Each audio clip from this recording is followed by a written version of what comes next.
দর্শক, আমি প্রদীপ কুমার নাথ টিভিটিয়ান শিলচরে আপনাদের স্বাগত জানাচ্ছি। দর্শক, আজকে ইসরায়েল এবং ইরান যুদ্ধের 7 নম্বর দিন।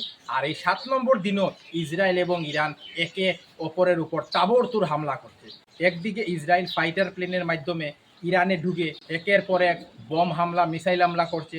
আর অন্যদিকে ইরান ঘরে বসে ইসরায়েলের উপর ব্যালিস্টিক মিসাইল দিয়ে হামলা করছে।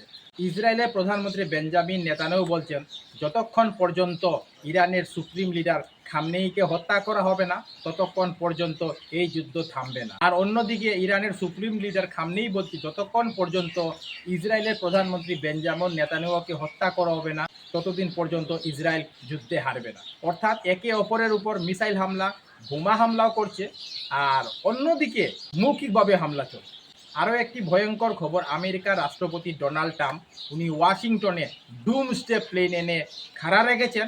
এই ডুমসডে প্লেন হচ্ছে এত ভয়ঙ্কর, তার উপরে কোনো ধরনের মিসাইল হামলা, বোমা হামলা, এমনকি পরমাণু বোমা হামলা করেও এটাকে নষ্ট করা যায় না।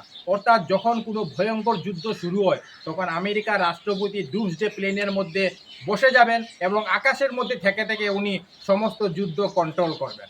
এত ভয়ঙ্কর এবং বিপজ্জনক হচ্ছে ডুমসডে প্লেন। আরও একটি গুরুত্বপূর্ণ খবর, আমেরিকার প্রেসিডেন্টের আদেশের পর ইরানের আশেপাশে আমেরিকার এয়ারবেস, সৌদি আরব, ওমান, ইউএইতে ফাইটার প্লেন তৈরি করে রাখা হয়েছে, বিমান বা যুদ্ধবোট নিমিত এবং অনেক ডেস্ট্রয়ারও এনে রাখা হয়েছে, যাতে যে কোনো সময় যদি আমেরিকা ইরানের উপর হামলা করে, তাহলে ইরান যাতে সামলাতে না পারে।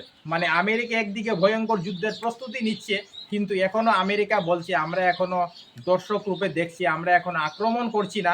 তার মূল কারণ হলো আমেরিকা ভয় পাচ্ছে রাশিয়াকে। রাশিয়া এবং ইরান খুব কাছের বন্ধু, আর রাশিয়ার প্রেসিডেন্ট ভ্লাদিমির পুতিন বলে দিয়েছেন ইরান এখনও রাশিয়ার কাছে সাহায্য চায় নাই। যদি রাশিয়ার কাছে ইরান সাহায্য চায়, তাহলে অতি দ্রুত তাদের সাহায্য করাবে। এর অর্থ হচ্ছে আমেরিকার যুদ্ধে নামার সঙ্গে সঙ্গে রাশিয়া নেমে যাবে। রাশিয়া নামার অর্থ হচ্ছে, আপনারা জানেন, রাশিয়ার কাছে প্রায় 5880 পরমাণু বোম আছে। অর্থাৎ আমেরিকাকে ধোঁয়া ধোঁয়া করে দেবে। আমেরিকার নাম কোনো দেশ থাকবে না। সেই কারণে আমেরিকা প্রেসিডেন্ট ডোনাল্ড ট্রাম্প এই যুদ্ধে নামছেন না। কারণ যদি রাশিয়া যুদ্ধে নেমে যায় আর আমেরিকা অন্যদিকে যুদ্ধে নেমে যায়, তাহলে ওয়ার্ল্ড ওয়ার 3 শুরু হয়ে যাবে, অর্থাৎ বিশ্বযুদ্ধ শুরু হয়ে যাবে। সেই কারণে একদিকে আমেরিকা বসে দেখছে আর অন্যদিকে রাশিয়া বসে দেখছে, আর ইসরায়েল এবং ইরানের মধ্যে ভয়ঙ্কর যুদ্ধ চলছে।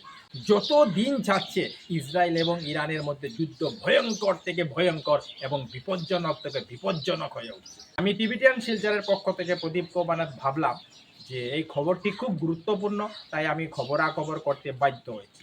ধন্যবাদের সহিত টিভিটিয়ান শিলচর, প্রদীপ কুমার নাথ। ধন্যবাদ।